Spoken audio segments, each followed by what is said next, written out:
Manistee City Council meeting for Tuesday, May 16, 2017 is now called to order. Councilmember Bixby will lead us in the Pledge of Allegiance. I pledge allegiance to the flag of the United States of America and to the republic for which it stands, one nation, under God, indivisible, with liberty and justice for all. Thank you. City Clerk, would you please take roll? Councilmember Cooper? Here. Councilmember Beaton? Present. Mayor Pro Tem Zielinski? Here. Councilmember Bixby? Yes, here. Mayor Smith? Here. Councilmember Whitliff? Here. Councilmember Koniak? Here. City Manager? Here. City Attorney? Here. DPW Director? Here. Finance Director? Here. Planning and Zoning Administrator? Here. Public Safety Director? Here. And City Engineer? Here. Good. Thank you. Public hearings, we have none. Citizen comments on agenda-related items. This is an opportunity for citizens to speak to items on the agenda. Please limit your comment to 5 minutes, please. State your name and address. Okay, Mayor Smith, council members, city manager, and staff. I'm Lorraine Conway, 506 9th Street, Manistee. I represent the Manistee Lions tonight, and I bring with me a delegation of those people from the club. And just a little background. I was the former mayor of Manistee. I was on council from 92 to 2000. I was a council member the first year, Mayor Pro Tem 1 year, 6 years as mayor. And I sat up there where you are sitting tonight for 8 years, and I served this community. And I faced decisions such as the one you're about to face tonight. There were many issues during my tenure. Poison gas wells, dogs on the Riverwalk, but the most emotional one was the 4th of July popcorn wagon and its relocation from its usual parking place during the festival. People get very emotional about tradition. And that popcorn wagon was a tradition, and so was the Lions fish boil. People bring their children and grandchildren every year unto the 3rd generation. Tradition is important to families. And without the Lions fish boil, there's going to be some very upset people in this town. We've been hearing from some of them already. We're here tonight to get answers about the use of the Lions Pavilion at First Street Beach. First, a bit of history. The Lions built that pavilion about 43 years ago. And for the past 37 years, we've had a fish boil there on the Friday prior to the 4th of July. For 37 years, it was a known fact that the Lions had their fish boil on that Friday prior to the 4th. This was almost carved in stone. Never did anyone challenge that. Never, that is, until this year. Let's go back in time a bit. The Forest Festival was inactive for a few years. It became a strawberry festival and kind of interest was waning until Lion Richard Link of Link Lumber restarted it 38 years ago. And then later, after it was going good, he turned it over to the Chamber Festival Committee, retaining the right to have the Lions conduct their annual fish boil on the Friday prior to the 4th. None of this was in writing, of course. Back then, everyone was honorable, and a handshake sufficed. Now comes the reason for our appearance here before you. We, the Lions, now find ourselves in a very difficult situation. Having been denied a position on the Forest Festival Board after all these years, after having been present on that board for so long, our representatives attempted to contact the Chamber a few times asking, when is this board going to meet? No response. So now we find that the usual Friday of the fish boil is scheduled for a VIP Forest Festival kickoff event, which historically has been held on the Thursday prior to the 4th. Friday was the fish boil. So now comes the dilemma. How can the Lions have their traditional fish boil on the traditional Friday prior to the 4th of July? We've tried unsuccessfully to work with the Chamber, so we were asked to have our fish boil on the following Sunday. Sunday is Pancake Day. It's not a fish day.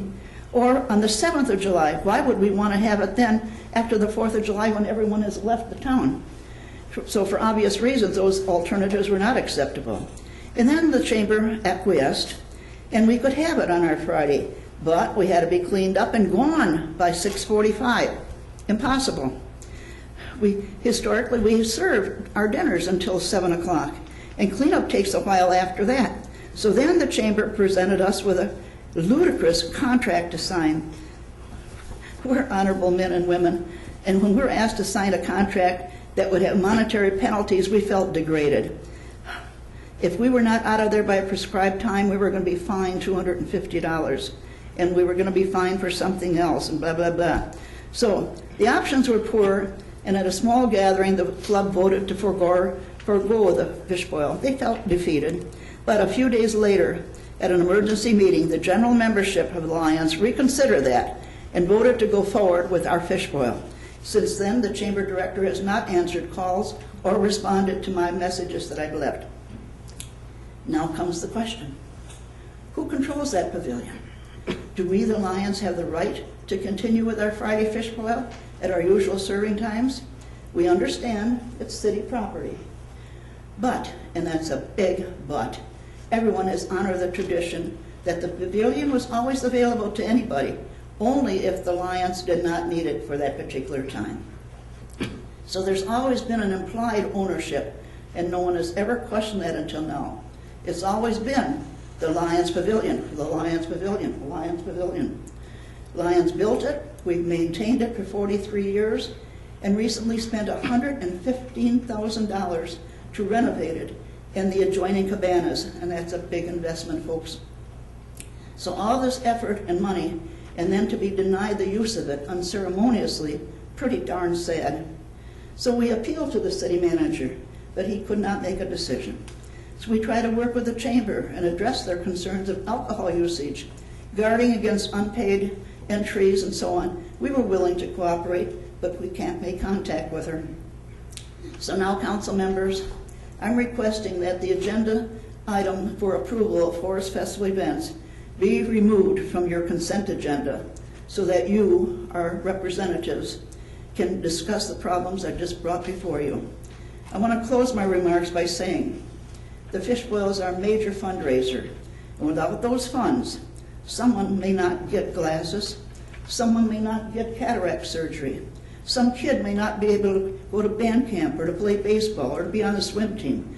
We donate to all those charities, in addition to Leader Dog for the Blind, Salvation Army, Love Inc., and many other charitable causes. What will the kickoff party do for the community? Make your decision. Please allow the Lions to have their traditional fish boil from 4 to 7 on the Friday before the 4th of July. Let us continue to do what our motto says, we serve, and we've been serving for 60 years in Manistee. And by the way, I was at the first Forest Festival in 1936 and remember it well. Thank you for letting me be heard. Thank you. Any questions? Seeing none, thank you. Are there any other citizen comments on agenda-related items? If not, consent agenda. All agenda items marked with an asterisk are on the consent agenda and considered by the city manager to be routine matters. Prior to approval of the consent agenda, any member of council may have an item on the consent agenda removed and taken up during the regular portion of the meeting. Consent agenda items include approval of minutes, payroll, invoices, notification regarding the next work session, consideration of annual Forest Festival activities, and consideration of American Legion poppy sales. At this time, council could take action to approve the consent agenda as presented. I would like to at least consider the consideration of the Forest Festival activities, just to have a discussion on it. Taken off the consent agenda and put on the regular agenda. I'll second that.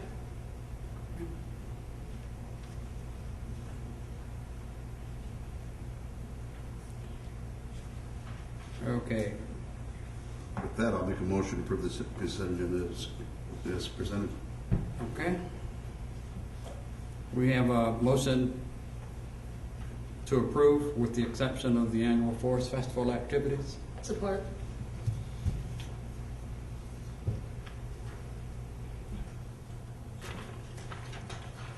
I have a motion by Councilmember Goodspeed, second by Councilmember Beaton. Is there any discussion? You please take roll. Councilmember Cooper? Yes. Councilmember Beaton? Yes. Mayor Pro Tem Zelinski? Yes. Councilmember Goodspeed? Yes. Councilmember Whitliff? Yes. Councilmember Pontiac? Yes. And Mayor Smith? Yes. Motion approved. Thank you.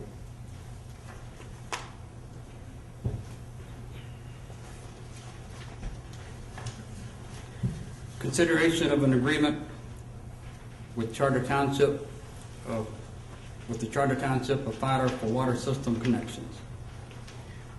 The Charter Township of Filer and the City of Manistee independently own and operate municipal water systems.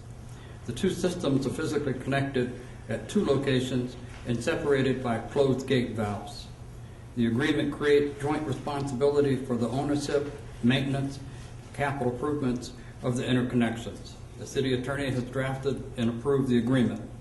At this time, council could take action to approve the agreement outlining testing, maintenance, and liability of the joint connection between the Charter Township of Filer and the City of Manistee municipal water systems. I'll make the motion.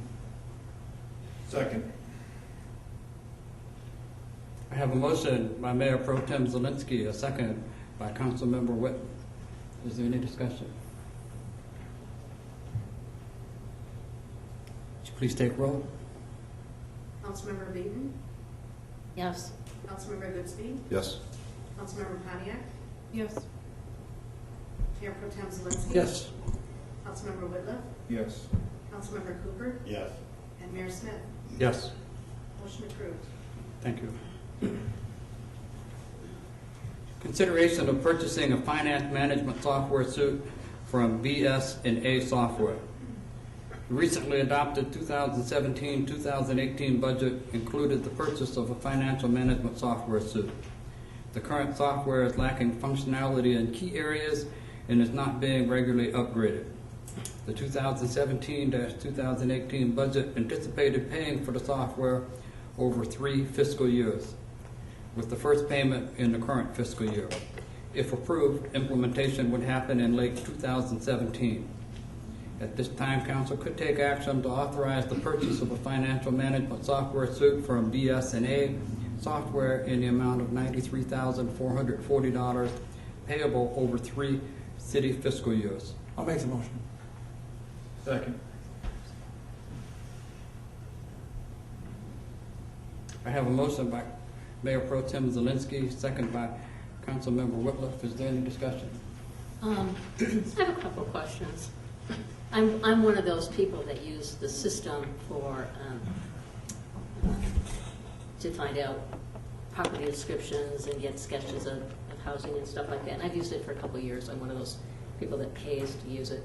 And I know BS&A is a pretty big company because when I go into other counties around the state and look things up, it's primarily the one that's used. So I'm just relaying this information maybe for the benefit of the council and everybody out there that it's hugely recognized as a major player. So that being said, when you make the switch over, for people that have limited use of the system, such as I, do we have to get new sign-ons? Do we have to get new passwords? Or is it just going to be seamless transition? Yeah, it won't impact the modules that you use in the slightest. Yep, it'll be exactly the same as it is now. Okay, good. That's my only concern, a very small concern. It's a good system that I've done. Any other questions? Yes, Mr. Bradford, I'm assuming that you've been out and about and kind of kicked the tires on this with some other communities? Yes, I have. I've done it with the city of Cadillac, and we did it with the city of Hart, but it's been a number of years. Many communities recently have switched over to this software. We're very pleased with the functionality of it. We did have a full-day demo here where all of my staff was involved, and we sat through 8 hours of going through and asking a variety of questions and making sure it had the functionality that we thought it would. And it's set up in training and some other aspects of the purchase are included in the contract. Do you feel that all these aspects are workable? We got enough time in that? Yeah, they have a backlog. If this is approved tonight, then we'll work on scheduling it when it's going to fit best with our staff. But there's, 3 weeks worth of training, over a period of time, 20-some days. Then we even added a little bit of training to make sure in some areas that we want to do something maybe a little bit more than what people normally use the software for, that we had adequate training. So we're comfortable that we'll get what we need out of that. What made this particular package stand out, in your opinion, over competition? Well, there's a number of things. The municipal software market for cities of our size has shrunk in recent years. Tyler Technologies is a huge software company out of Texas. They're the current owners of Fund Balance, but recently they bought New World Systems. Several years ago they bought Munis. Those were two systems for communities our size or bigger that were used. So that market has really shrunk. So after kind of looking around, we opted to kind of go with Tyler Technologies and their next product up, which is called Encode, which is designed for cities of our size. And then BSNA software, because one, we have existing modules, two, they're a Michigan company, and three, there's a robust user base here so we can reach out to peers if we have issues and that sort of thing. At that point, then we requested proposals. We had them come up and do training. We had them refine their proposals based on some of the information. And our group, everybody in our office, was unanimous that BSNA was the right choice. With that said, Encode is a very strong product. In some areas, I think they were actually better than BSNA.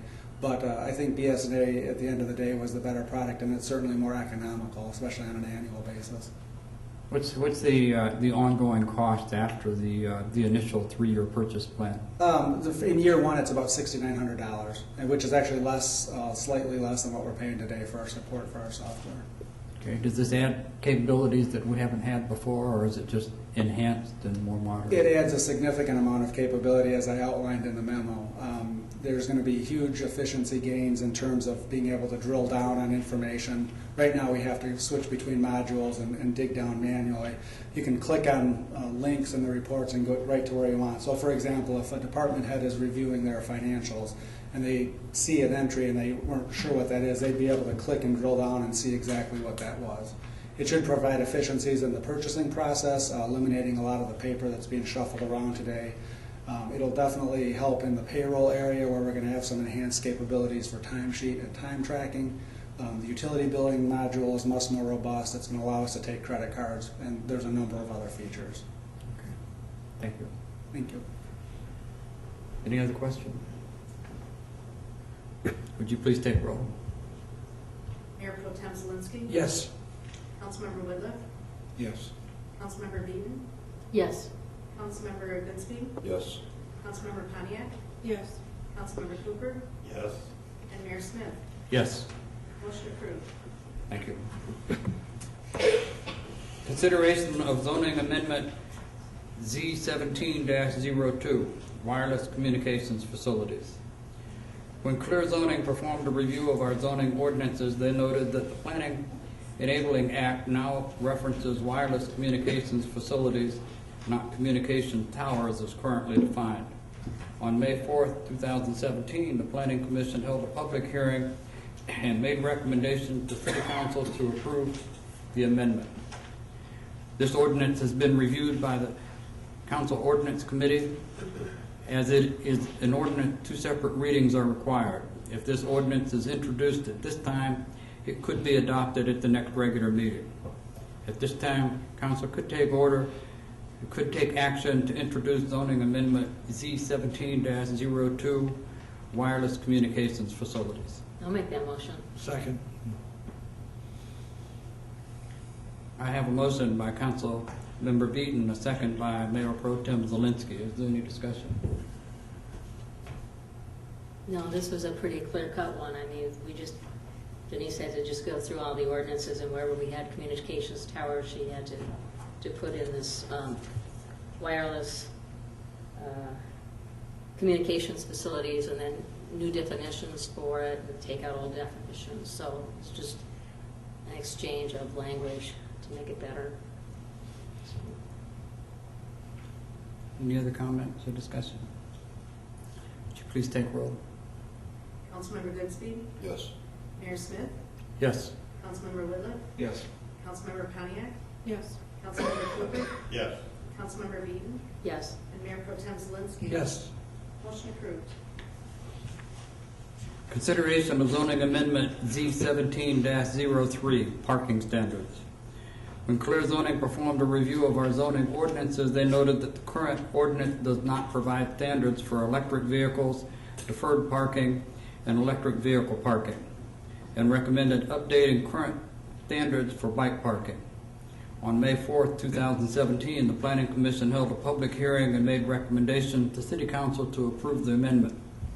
This ordinance has been reviewed by the Council Ordinance Committee. As an ordinance, 2 separate readings are required. If this ordinance is introduced at this time, it could be adopted at the next regular meeting. At this time, council could take action to introduce zoning amendment Z17-03 parking standards. I'll make the motion. I'll second it. I have a motion by Mayor Pro Tem Zelinski and a second by Councilmember Beaton. Is there any discussion?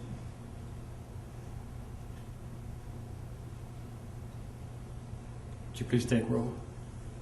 Councilmember Woodruff, Yes. Councilmember Cooper, Yes. Councilmember Goodspeed, Yes. Councilmember Beaton, Yes. Councilmember Pontiac, Yes. Mayor Pro Tem Zelinski, Yes. and Mayor Smith. Yes. Motion approved. Thank you.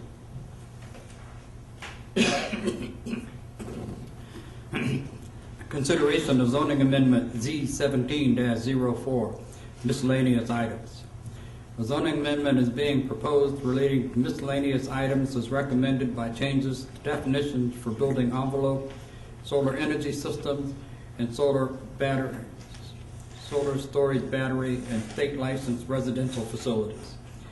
Changes to use table minimum floor area in PD to 500 square feet, eliminate fence permits,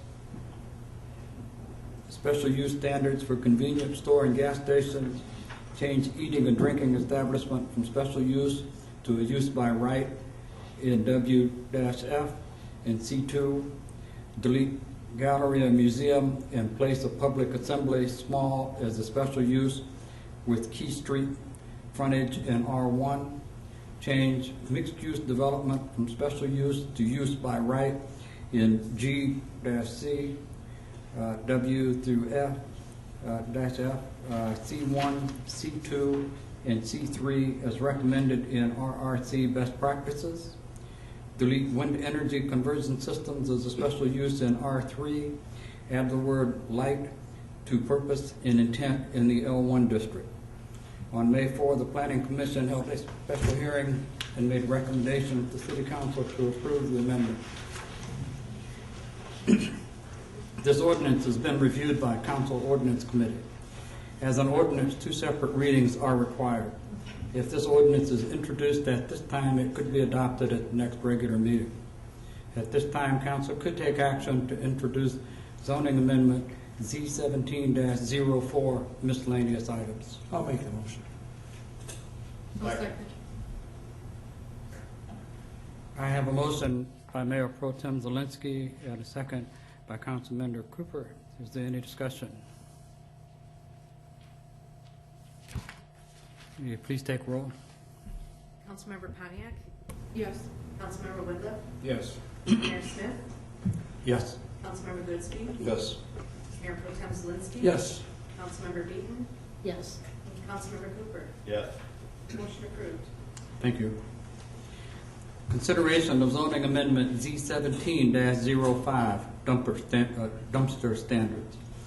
When Clear Zoning performed a review of our zoning ordinance, they noted the current ordinance does not provide dumper standards other than a short sentence. The new language provides clear standards and locations for dumpsters in the ordinance. On May 4, 2017, the Planning Commission held a public hearing and made recommendations to City Council to approve the amendment. This ordinance has been reviewed by the Council Ordinance Committee. As an ordinance, 2 separate readings are required.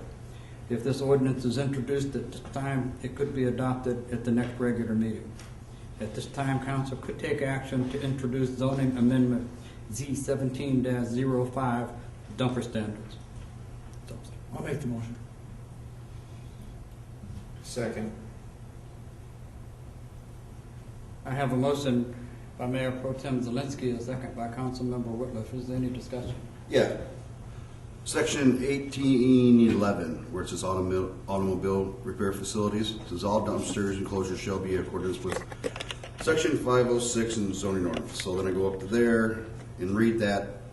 What is this addressing? What? Because it also says that and I guess I'm going for Muffler Man. Is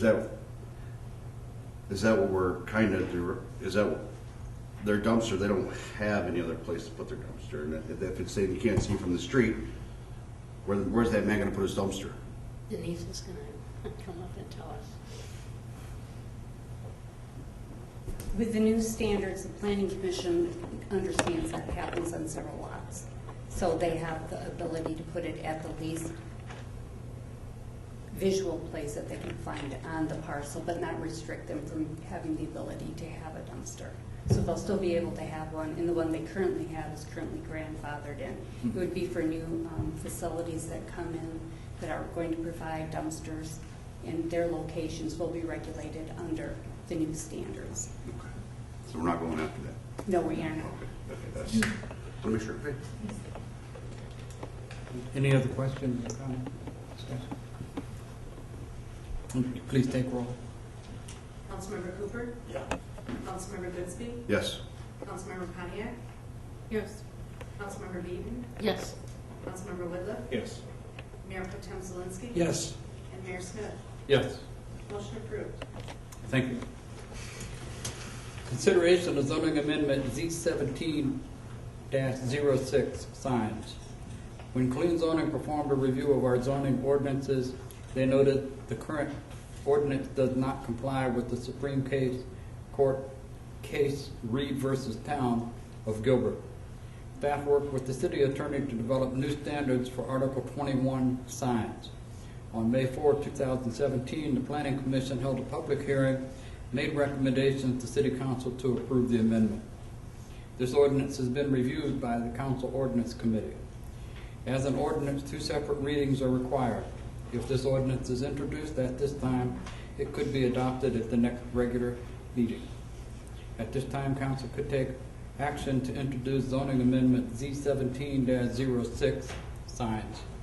I'll make the motion. Second. I have a motion by Mayor Pro Tem Zelinski and a second by Councilmember Beaton. Is there any discussion? Okay. Does that address the signs for like when the Eagles were doing Taco Tuesday, portable signs and that kind of stuff? And how does it affect that? What it is we cannot regulate signs by content. So if you have to read a sign to define where a sign goes, that's not how it's done anymore. We allow X amount of signage for residential properties, commercial properties, and those types of properties, and they have to meet that calculation of the number of signs. Off-premise signs, we still regulate up to some point. No signs are allowed in the city right-of-way. Again, that area between the sidewalk and the curb, that is still only allowed for like traffic signage, something of that nature that we need. Oh, so, okay. Requirement, that's, I think, you know, if you had something like they've had at the former service station on 31, they would have to own the property or have permission of the property. You would have to have permission from a property owner.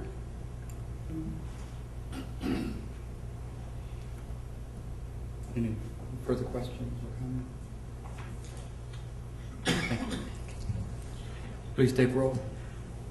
Councilmember Beaton? Yes. Councilmember Goodspeed? Yes.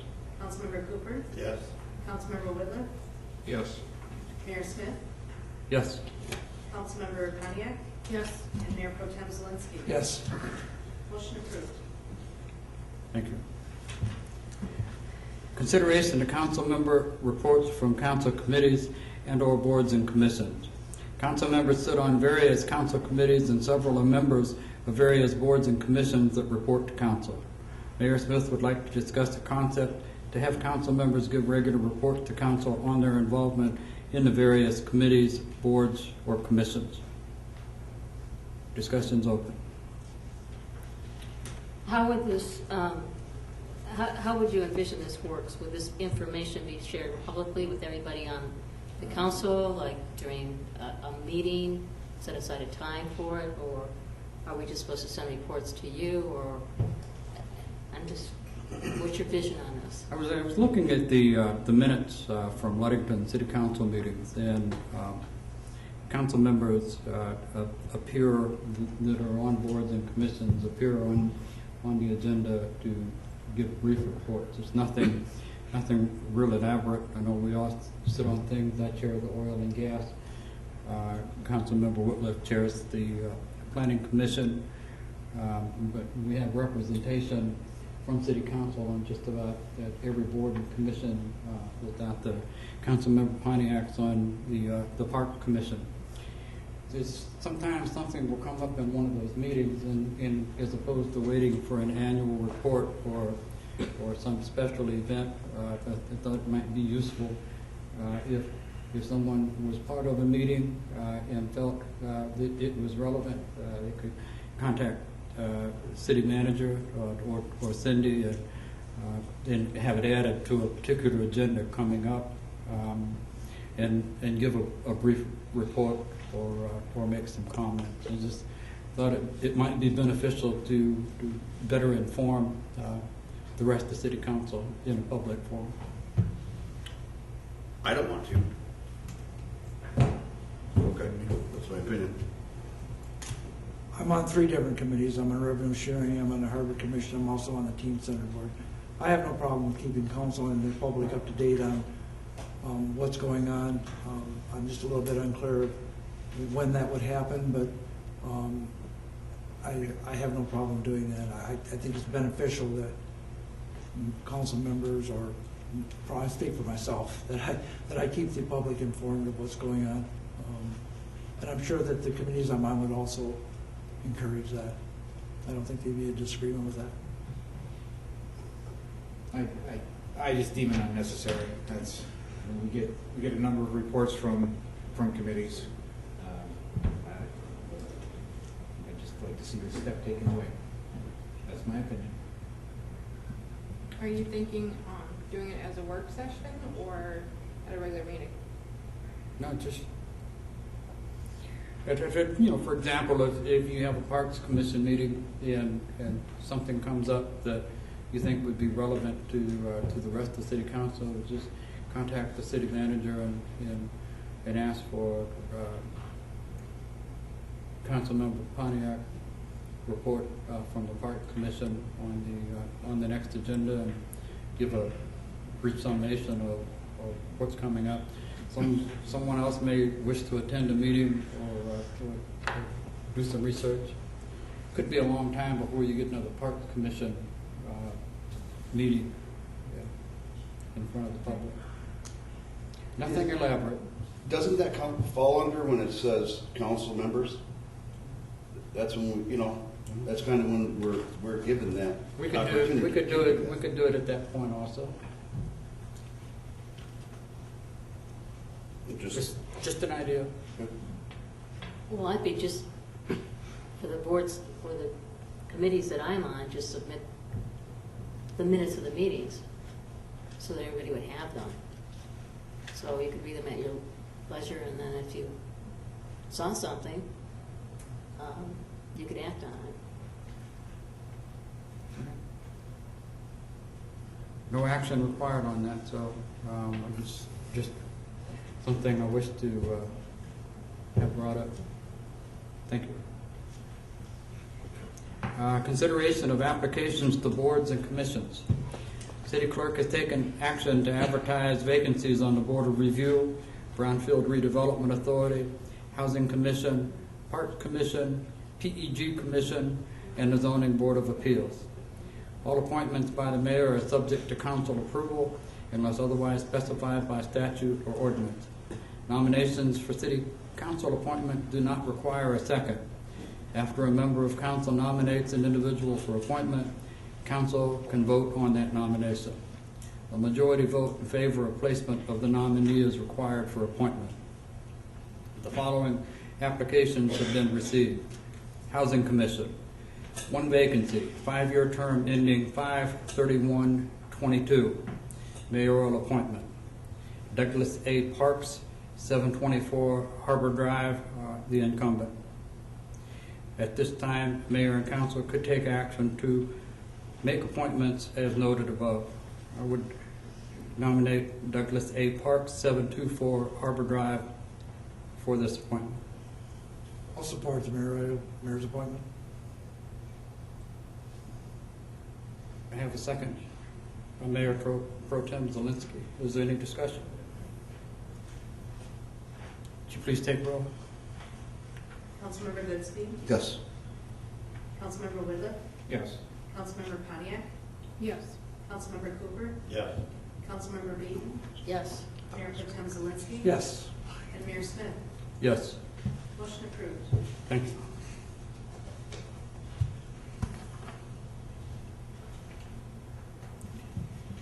Notices, communications, and announcements. A report from the PEG Commission, Alternatives for Area Youth in the Ramsdale Regional Center of the Arts. A regular part of each council meeting is a report from a cooperating agency, organization, or department. At this time, Mr. Keith Brown will report on the activities of the PEG Commission and respond to any questions council may have regarding their activity. Good evening, Council. Actually, since Keith is on the camera tonight, I volunteered to give a very brief update on what we've been doing at PEG. And as you're well aware, this would be a short update because really at the budget planning session, I kind of really gave more of a longer update talking about our strategic planning process and where that stands and our directions going forward. I just really wanted to give council and staff tonight just kind of an update on in the meeting that we've had between those decisions you as council made regarding our funding, and now we've had one meeting and just kind of inform you as to where we see ourselves going forward. And where we see ourselves going forward is, well, A, we still exist as a commission. You have not changed our charter, and therefore we're going to continue on as best we can with the reduced funding levels that we have. While we, as a result of the cuts, we've basically lost about 2/3 of our funding, but still we still have remaining the funding that we received from Manistee Township and Filer Townships, as well as the fee that gets applied to charter subscribers. So that gives us about 1/3 of what our previous budget was. Our director has basically agreed to a 75% cut in his compensation, which allows us to continue to exist come July 1st. It will be challenging for us as an organization to follow through on our strategic plan as to where we want to go. But I think over the next year, we will explore how we can best do that while maintaining the services that we're basically contracted to provide for Filer Township and Manistee Township. On top of that, I'd like just to add is that if there's anything we as an organization can do to work with city staff as they work through the facilities and the camera equipment for this, we'd be more than willing to share our knowledge and expertise in that topic and to aid city staff in any way possible. So that is my brief update. Any questions? I actually do have a question. I sort of wish I had asked this during the budget sessions. Who owns the film or the tapes of all of our council or all of our council meetings and all of our work sessions? As a city commission, I would assume those would be owned by the city, although because other communities jointly participate, there might be some shared ownership, but in general, I would feel that would be the city's. So it's been your responsibility to maintain those on YouTube. I know I see them on YouTube as well. They'll stay there. You're not going to take them down. No, we're not planning on taking anything down from the past. And the stuff that's on YouTube has basically been, I think, probably the last 2 years worth time frame. You may, Keith, actually, we may have stuff going back older than that on various, DVD and other.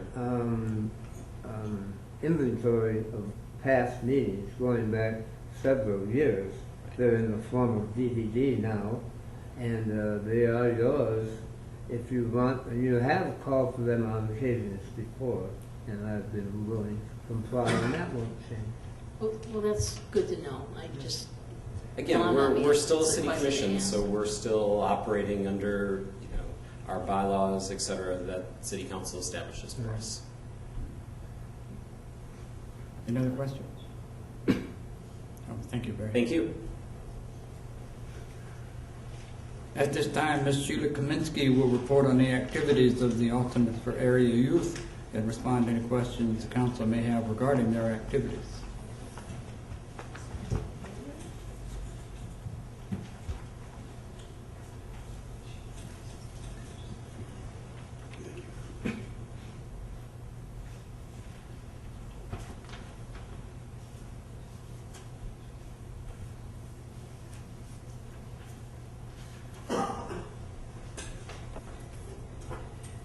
Good evening, Your Honor and council members. Thank you for inviting me here to give my annual report for the Manistee County Teen Center. Last, at the budget hearing, we were here, and I wanted to thank you for restoring our funding for the Teen Center, because we were kind of worried that we were going to have to really cut in half what we do for the youth of Manistee now. We have continued to fundraise. We held a salad or soup luncheon and silent auction, and we were able to raise some money. We're having a yard sale this summer. I hope to have some dance party opportunities for the students over the summer. We are housed at Sands Park. We have a beautiful skate park there. The tennis courts get used quite a bit right now. There is a basketball court. The kids play football out in the field towards the street. Kennedy School has their playground there. The building was built by the community. The skate park was built by the community, so we try to emphasize how much community actually uses it, and there is quite a bit. I did bring with me a 2-minute video, which we'll show after I get done telling you about it, and you'll see all of the pictures that I took for this slideshow were taken in the last 10 days. So these are actually what's happening right now. I haven't pulled them out of the archives for you, maybe one, but just for presentation. We are manned by 2 staff members, myself and another gal that works, and we put in 60 hours a week. We log about 40 of those hours to get everything done. Our board members are Linda Wright, Roger Kalinsky, Cindy Fuller, Mark Besgen. Some of the other things that we do to get the kids to socialize a little bit more is in the fall we have a Pokemon tournament that's real popular with them. We offer them time for fellowship if they want. We have video games for them to play, mostly just socializing and being supervised in that time so that they learn how to act in public. That's what I tell them. I treat them all like they are my own, and if my kids were out in public, I would want them to act respectfully, and that's what I try to get the kids that come to the Teen Center to do. Winter ice skating was a little slim this year because weather didn't cooperate, but we still had a lot of skaters. One day we had 250 kids there from Kennedy School and Jefferson School, and they all brought their families back as often as they could. Then after winter we had spring, and all of these pictures are going to show you what spring looks like at the Manistee County Teen Center. You'll see kids playing basketball. I got some people up on the tennis courts. They were not exactly youngsters, but they come down and visit the Teen Center. They use the facilities. They buy our concessions, and they talk to the kids, and that's kind of nice because a lot of those kids are lacking adult interaction, and so that they get a little bit of that in a nice, safe environment. So, Mr. Saylor, if you would double click.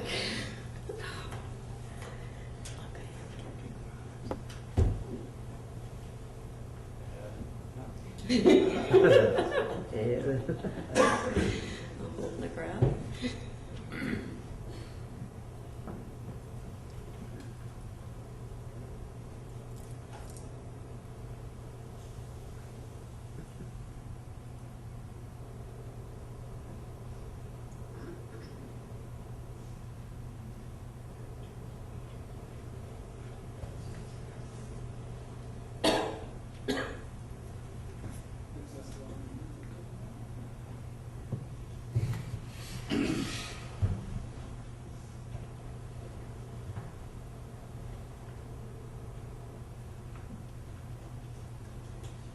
Excuse me.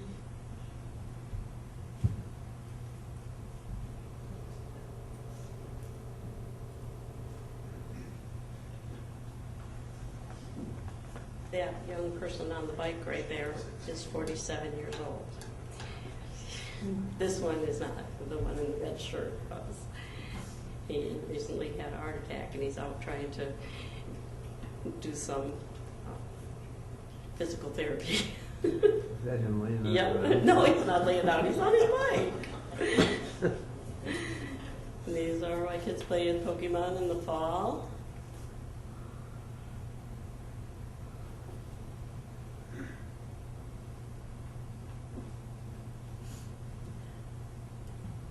Isn't that moment, I think?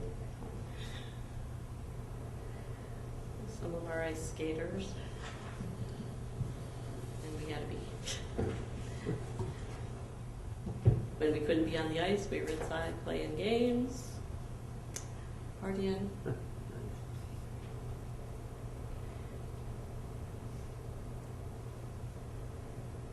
This is what they look like after school. And this was just a few nights ago when they were at dusk. They were out there, you can barely see them, but there was a lot of kids out there. It was warm. And this is the Softball Association getting their field ready for Saturday morning softball. They play softball Saturday and 2 nights a week, and then they have 3 nights of practice a week. Next Saturday, they have a tournament that runs from 9 o'clock in the morning until 11 o'clock at night. So we'll be there with them.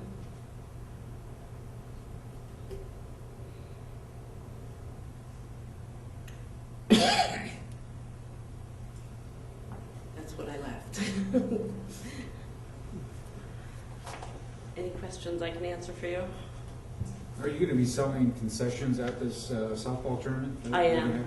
Okay. I am. Good. A lot of times they bring coolers, they bring food and everything, but we do have concessions and they come in and they use them, and they have other children that are not playing that come in and play while, you know, everybody else is watching the game. Yeah. You provide a great service. Thank you. Yeah. I try. Thank you. And we're going to have another speaker. At this time, Mr. Xavier Brenner will report on the activities of the RRCA and respond to any questions council may have regarding their activities. Well, I can assure you I'm not nearly as handsome as Xavier is. My name is Dave Mix, and I'm a member of the board of the Ramsdale Regional Arts Center. Unfortunately, Xavier was unable to be here tonight, so I am doing what I can to stand in for him. We appreciate the opportunity of letting you all know how we've been progressing over the past year. We've been doing, we've made some great strides over the past year.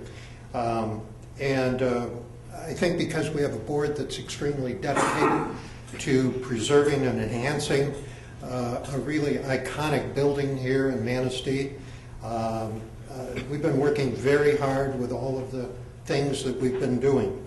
In addition, we've hired a really dynamic new executive director who many of you had the opportunity of meeting. Xavier has already gaining a reputation as being the face of the Ramsdale Regional Arts Center. As far as other things we're working on, after extensive rework, we're in the process of launching a brand new website for the center. This is going to help us showcase not only the myriad of events that we've got on the agenda, but also to provide better opportunities for rentals of the facility, all variety of rentals, including weddings. This year we have 17 weddings that are going to be held at the Ramsdale, which is a new record, and we're anticipating next year even more.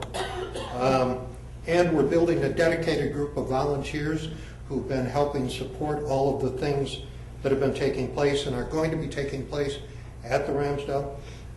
People who really all want to see the Ramsdale succeed.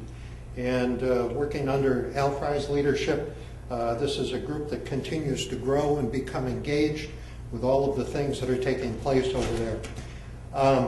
I say we have a myriad of events coming up over the next several months, all the way from workshops to a revisit from the Grand Rapids Ballet to youth music events that are being supported by Manistee area schools, to another return visit by Jeff Daniels in November.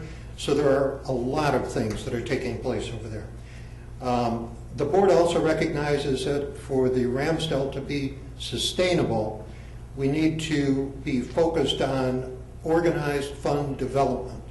And as a result of that, we're looking at a variety of grants, foundations, and individual donors who we'll be talking to.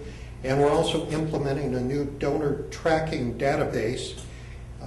It's a database that's being used nationwide by nonprofit organizations. And here in town, it's being used by the Vogue Theater and the Armory Youth Project. And it's really geared toward nonprofit organizations, and it's extremely cost effective. It's going to allow us to really effectively monitor all of our fundraising efforts at the Ramsdale. Which brings us to where we are over the past year. Last week, a number of you had the opportunity of attending our gala, which is really the first fundraising event that we've had. For those of you who were there, we thank you so much for being there. It was extremely successful. We had over 80 people who attended the event, and while the numbers are still being counted, it looks like we netted somewhere around $5,000 on that first-time event. During our first year of operating the facility, the board has really worked extremely hard on fund development. During the year prior, as many of you will recall, prior to the new boards taking over the responsibilities, roughly $10,000 was raised in fundraising. With the funds from the gala and with all of the other activities and fundraising that we've been doing this past year, our first year of getting organized and getting rolling, I'm pleased to report that we are at nearly $40,000 that we have raised from a fundraising standpoint at this point. And while some of those monies are probably one-time donations, I think it represents the direction that we're going in looking at how we accelerate and how we organize our fundraising programs. But there's more to come.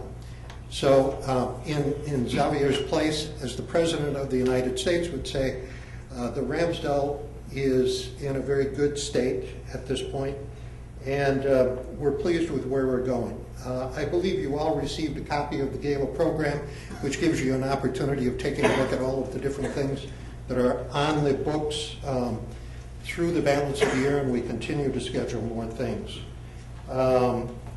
Xavier has indicated he would be more than happy to come back on a regular basis, on a quarterly basis, to report on things that are going on at the Ramsdale. And we just see that there will be a lot of good things in the future for the facility. Any questions that I might be able to answer? Yes, sir. I appreciate giving us that rundown of what's going on at the Ramsdale. During the gala event, and this question came from some people in the community, the caterer. Was that a local caterer or was that a out-of-town caterer? It was an out-of-town caterer. Part of the challenge that we have is because of the kitchen facilities at the Ramsdale, and knowing how we wanted to present the dinner that evening, we looked at local caterers and wound up going with someone who was also familiar with the facility, has done a number of events at the facility, and they literally brought in their own kitchen and prepared the food.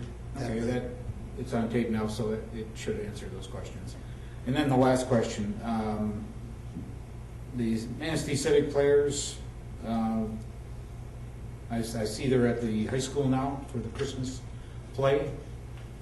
They have nothing scheduled at the Ramsdale during that time frame? There's another program that's scheduled during that portion of the year. We've worked with them on all the schedules for all of the other programs except that one, because we did have that date and it became a conflict as we moved down the road. Okay, all right, thank you. The gala was a very interesting evening. It was a pleasure to attend. It was well performed.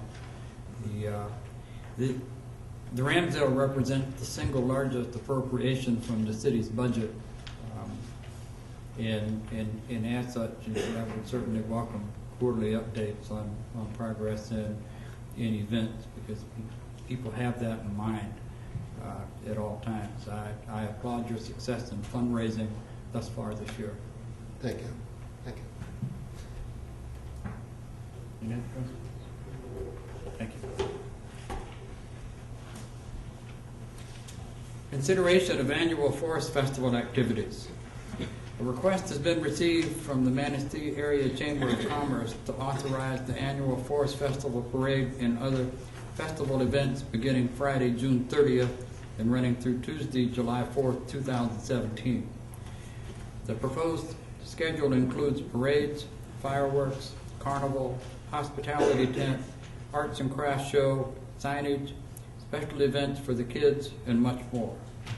At this time, council could take action to support and approve the request to use city services, parks and streets for the annual Forest Festival from June 30 through July 4th, 2017, subject to the appropriate department approvals.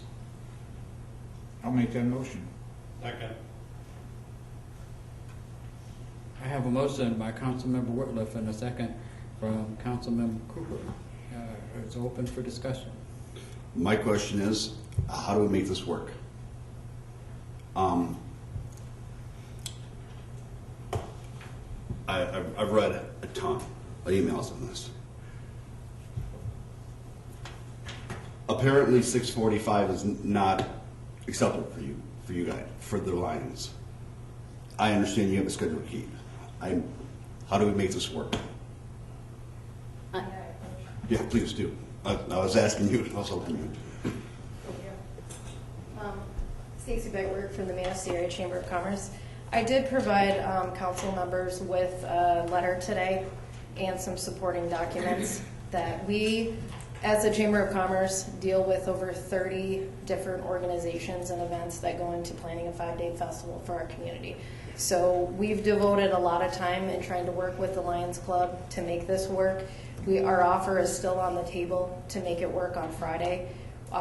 Unfortunately, that opportunity has not been agreed upon by their organization, but we have started communication with the Lions Club back in February and then all the way up until now. So I've had extensive conversations, and I have a list, if council would like to see it, of all the different correspondence and meetings. And we met with leadership, the Fishboil chair, and had multiple meetings with our executive committee of the Forest Festival, as well as conversations over email, phone. I have all that documentation to try to make it work.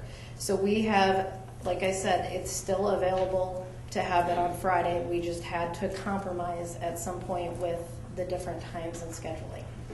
And planning 30 events, again, over 5 days is a lot for a community. And we have a lot of different organizations, over 22 organizations that put on events. And we have to try to make it work for everybody. We understand that It's not always going to be exactly how each organization wants it, and we have to compromise, and we've tried to do that, and we've left open communications, and I have been available. I have spoken to the Lions Fishboil chair as well as the incoming chair of the club. I have that documentation, and I've been readily available to speak with them, and both of my co-chairs of the festival are here as well, and they have been actively involved as well. You talked a little bit about the correspondence. How did that go? Were they for it, against it? What's... I mean, would you like me to provide I would this? just like you to make comments on it. Back in February 10th of 17 this year, we contacted Marianne Blair regarding the proposed timeline. The proposed timeline was declined by the Lions Club on the 16th. So then we set up a meeting on the 20th of February to meet with myself, two of the co-chairs of the festival, Virginia and Michael Szymanski and Marilyn Rosinski. And we met with them as well. On the 24th of February, I had an email from Marilyn stating that the Lions Club will not be holding the Fishboil in 17. So there was a phone conversation on the 1st of March with Marilyn discussing the Lions to hold the Fishboil on Friday, but changed the time slightly. So we met, there was another email from the Fishboil chair in favor of a slight time change in holding the Fishboil on Friday. And that was on March 2nd. The 3rd, there was an email from Susan Maccarelli confirming the Fishboil will be held on Friday from 4 to 6. What was the times? 4 to 6 p.m. And then, it goes down the list. I don't want to have, unless you want me to keep going. But there's been multiple correspondence that it would go back to the organization and that it was declined. So, again, it's open to having that available for, we understand the impact that they have on the community, and it's a tradition, and we want to keep that, but there has to be a little bit of compromise on both ends. I have a question. How many people have you invited to the VIP event that starts immediately after the Fishboil? Well, it's already online, and we have a new Forest Festival website. We're getting interest from people from California, other communities. There's a chamber rate to come to that event. We have a sponsor secured for that already.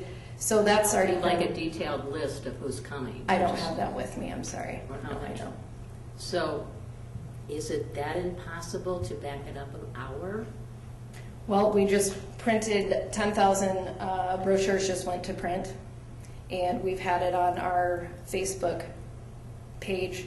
We have it on the new Forest Festival website. It went on the Visitors Bureau website as well. So in order to move that would create a little bit of, we've already set the timeline and we've already gone to print on all that. And that's why we started the correspondence back in February. And we were told that the Lions Club had voted that down. So again, the offer still stands for us to make this work. It's just we have to adjust the times on that. And we had to move forward after we were told that they didn't want to hold the Fishboil during those times. So our committee made the point to go forward with our event and start planning. But you don't have a ballpark figure of how many people are coming?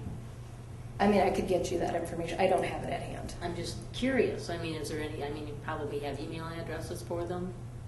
It would be done through our online system. So? We're targeting 100 people for that event. Okay. But then that goes into the bigger event that we're targeting over 1,000 people for that event as well. On the same night? Because there's 2 events being held. So a question for the Lions Club is that could you back it up?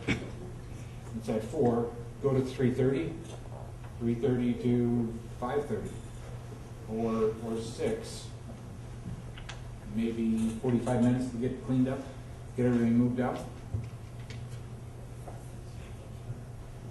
Yeah. Are you addressing the Lions at this moment? Yeah. Are you asking the Lions a question? Yes, I did. Sorry, I couldn't hear you back there. Okay. The question is moving the event to 3:30, running at 3:30 to 6, then giving. Do you eat dinner or at 5:30. Do you eat dinner at 3:30, Mark? No, I don't. I And don't eat an early bird. nobody else wants to. The 900 people that we serve, 900 come here for that.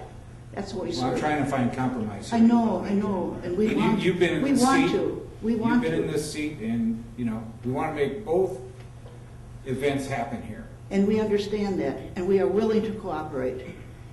But we need to have that period of time for our serving. That's dinner time.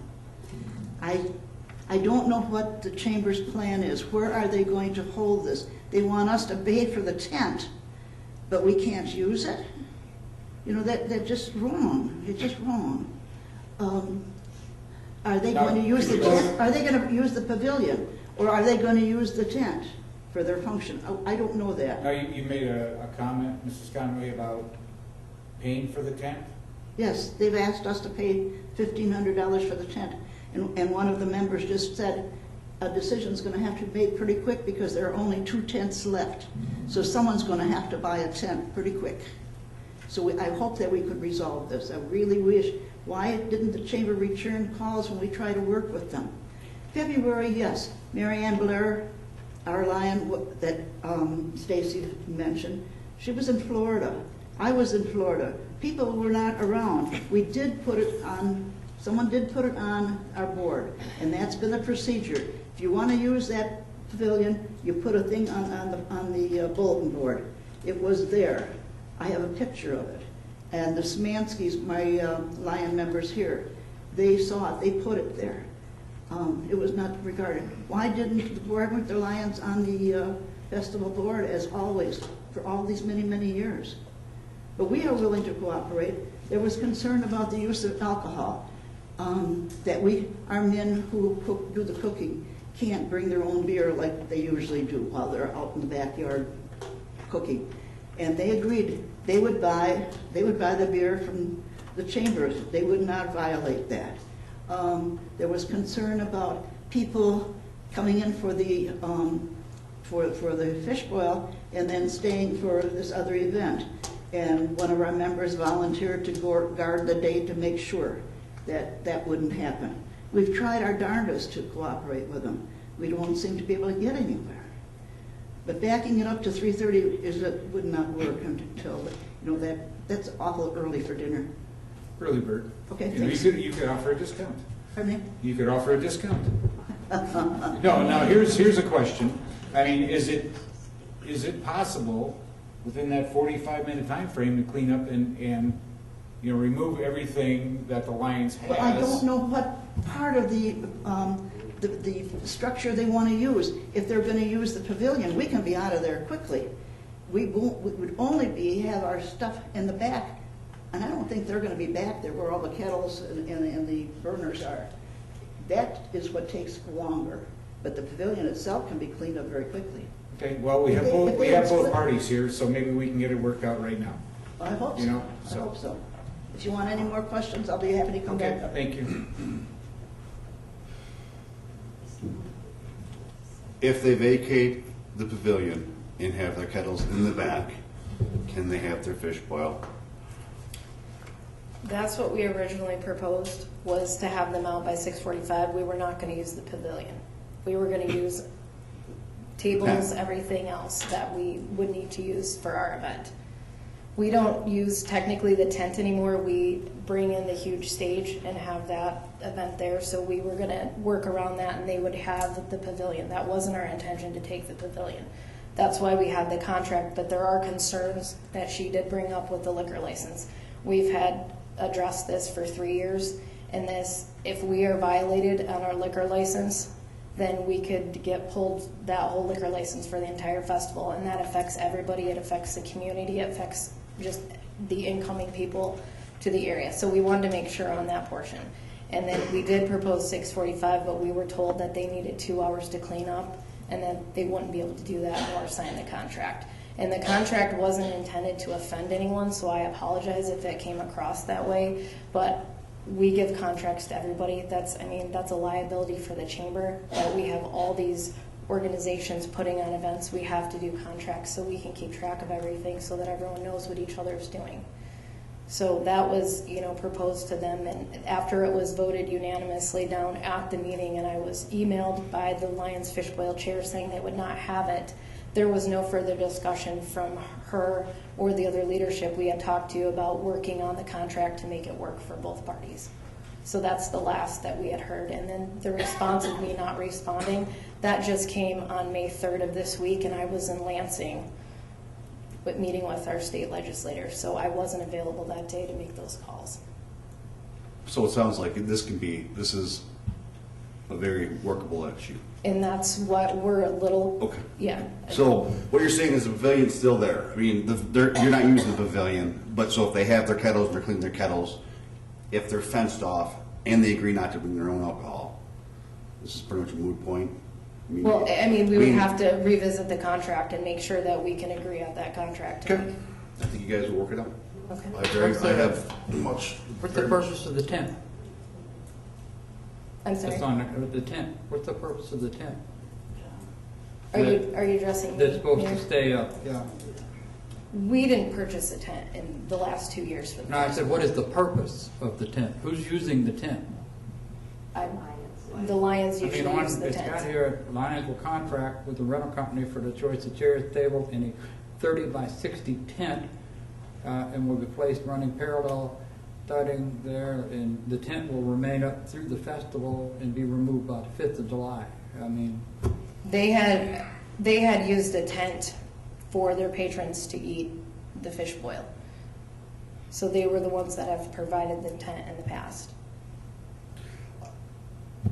How long is your VIP meeting before the next event? It goes right into the next event. It's Oh, is 7 it? to 9 and goes 9 to 1 a.m. I really think there could be some compromise on the time, even if each side gave up a half an hour. I think you can work on that. Where's the tents proposed to go? Anybody know? this is parallel to the shelter. Which side? West side. Well, yeah. The lakes, the channel side? That's where it usually is. Starting by the big anchor. Yeah. Stacy, the VIP with where the chamber has, it's similar to what you had last year with the stage and everything was fenced off? Mm-hmm. Okay. There wasn't a tent there last year, was there? Yes. Yes, there was. Oh, you've been. What we're looking for, I mean, in terms of cooperation now, is our fish boil. We can't get out of there by 6:30. It's just too much stuff that we have. And if you've been to the fish boil, you know how loud it is because we have these huge stoves that cook all the food. We can deal with that, and we can work really hard to get out of there. But if we can't get out of there, we don't want to be fined for it. And that was one of the questions that we had to deal with in terms of the contract. And we're willing to get as much as we can done, get out of there, and get out of the way. In terms of the beer, I don't know what you're talking about in terms of the beer. Last year, we had no beer. Now, I'm not saying there weren't people around who had beer, but we didn't have any beer. We made an agreement not to. And we asked if we could buy from them a case of beer at cost that our guys could drink. As it was, they didn't drink it, and we didn't have it.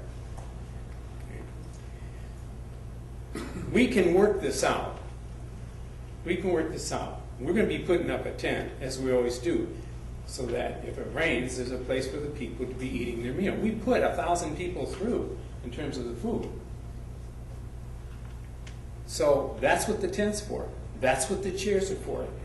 Okay, the city doesn't have the facilities in terms of the chairs and picnic tables to accommodate us. That's why we rent the chairs in the first place. So we're willing to keep going and working as we have. We usually start out very early in the morning, decorating, putting tables up, putting chairs up. When we start, we work very hard, and we're all in our 70s. Oh, excuse me. Okay. We work hard. We work very hard. We work very hard to get things through. We run 2 lines through, and like I said, we usually get to about 1,000 people. And this is what we do with the money. Okay? You come and look at this, and you see all the things that we have been involved in. The over almost $100,000 that we raised to put this up. That's, Greenville have something like this? sir, I'm not trying to, I appreciate that, but that's getting away from where we're going. I want to see this work. And I think everybody wants to see this work. I don't think anybody is, so I agree you guys do a phenomenal service. But there's just, your problem is apparently the fine. So how do you two groups get together and get this worked out? How do you see that happening? I'm very sure you guys can do this. I know you guys can. I have that much faith in you. You're that good.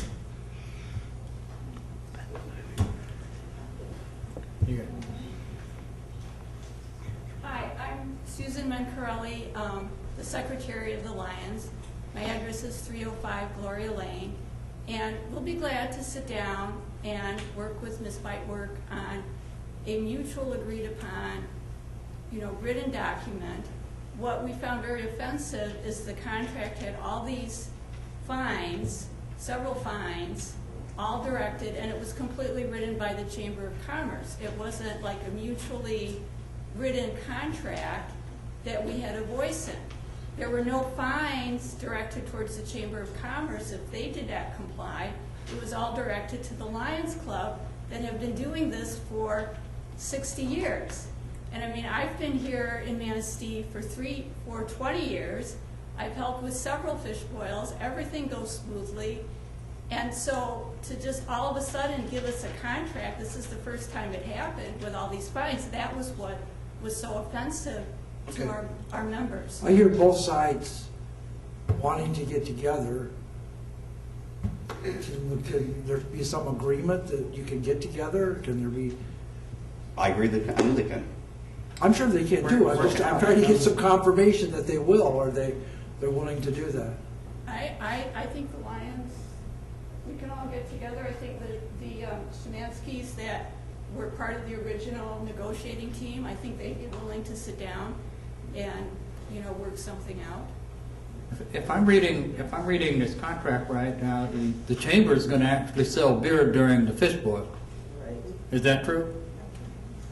So you're going to be kind of working hand in hand during the fish boil to begin with. I mean, and I'm with the other council members. I don't see an insurmountable obstacle here. And I understand the nature of the contract may have been offensive, but the best thing we can do is have a successful Forest Festival event, and in many events that complement each other, as well as facilitate your major fundraiser for the year. I think so. Good. So would you like us to report back to you after maybe perhaps meeting sometime tomorrow? I don't think we need to. Okay. I think you guys will figure it out. Okay. I would, come to a resolution and share your resolution with the city manager. He can email the rest of the city council and say the issue's taken care of. There's no need for you to report back to us. We just need a sense of satisfaction that you're able to work together. Okay, thank you very much. Stacy, you don't see a problem with it, do you? My name is Sherry Wermeister, and I actually live in Filer Township, but I am a lifelong resident of Manistee, and I am one of the co-chairs of the Forest Festival. This is my third year, and I attend the fish boil. I'm really big on tradition in this town. I love this town. I love this community. That's why I do the volunteer work that I do. What I would like to see is not the whole group of the Lions, because we don't have the whole chamber, but to have one or two, who is the chair of the fish boil. That's the one that we would like to, the person that would have the say to make those decisions. So, who would that be? Mary Ann Blair? Okay. Okay.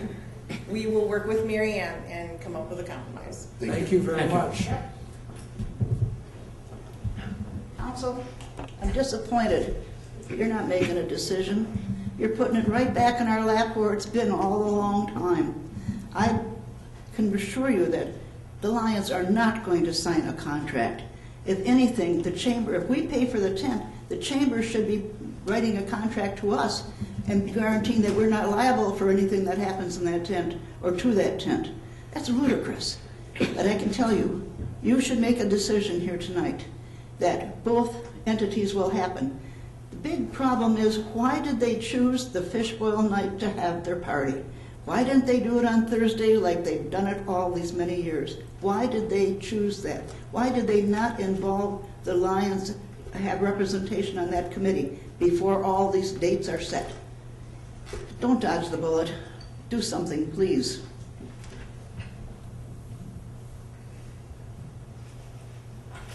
I think having both parties work it out, that's where it's supposed to be. I agree. If we can't work it out, then we'll have to take action. We don't Can't. have that much time. Don't They have- can't. We don't have that much time. Nope. I don't Vote think, on this motion anyway.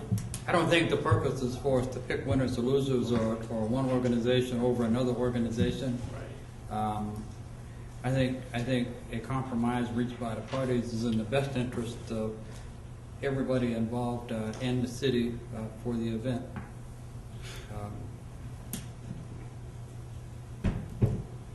Is there any other discussion? We have a motion and a second. Would you please take roll? Councilmember Cooper? Yes. Councilmember Beaton?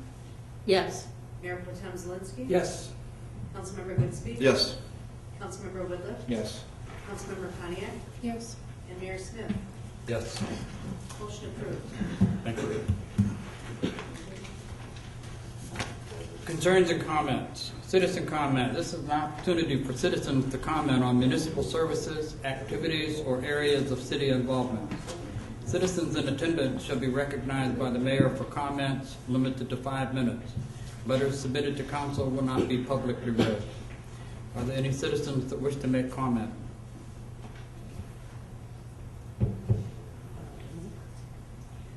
If not, officials, staff. City clerk. Just thank you for approving the financial software package for us. City manager. Just wanted to recognize DPW and our engineering team for the thin overlay process. All last week, there was a lot of moving parts, it was very fluid. It came together, I thought, quite well. I was impressed with the notifications that they gave us, so staff and the community knew where the work was going to be done, and I think the community has to be pleased with 6 miles of brand new looking streets. So they did a good job of coordinating it and staying on top of it. So just want to let everybody know I'm appreciative of their efforts. That's all. Thank you. City attorney. Public safety director. You love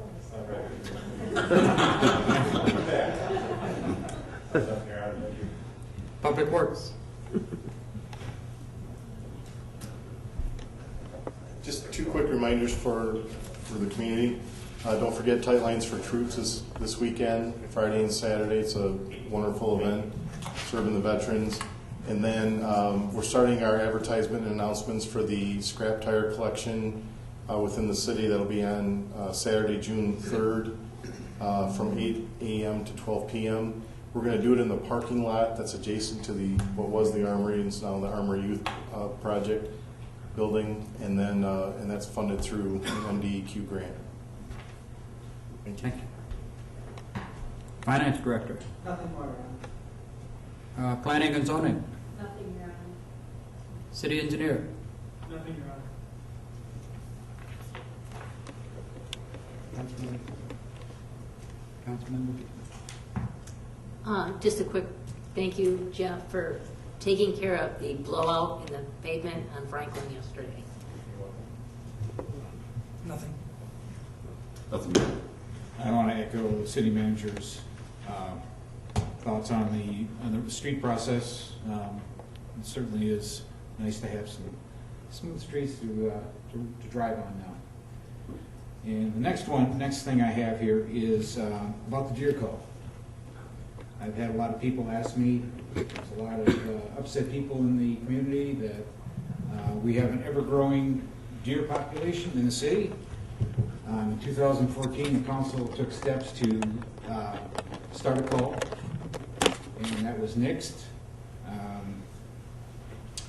So their question to me and the question to this council is, where are we in a action plan for a deer call?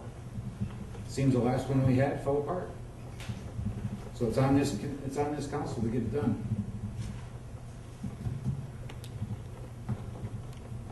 Just want to echo again, great job with the Public Works Department and the streets. And I think it is Public Workers Week, so to thank public worker. So if you see him around town, thank him. Yeah, I'm going to have to come back on the streets also. I don't think I've ever heard as many positive comments as I've had, and it's included telephone calls and emails and people stopping me and pointing out to how neat and clean it looked and how professionally that was done. It fussed a little bit about, well, you know, you had to drive around creatively for a few days, but at the price you pay for some of those things, it's most appreciated. Jeff, be sure and thank all those individuals. Great job. I appreciate the number of people we had here tonight. It's always good to hear from the public. Always good to have debate, but we always remember the two sides of a story and working together and get more things done than working in opposition. With that, motion to adjourn. I'll make it. Second.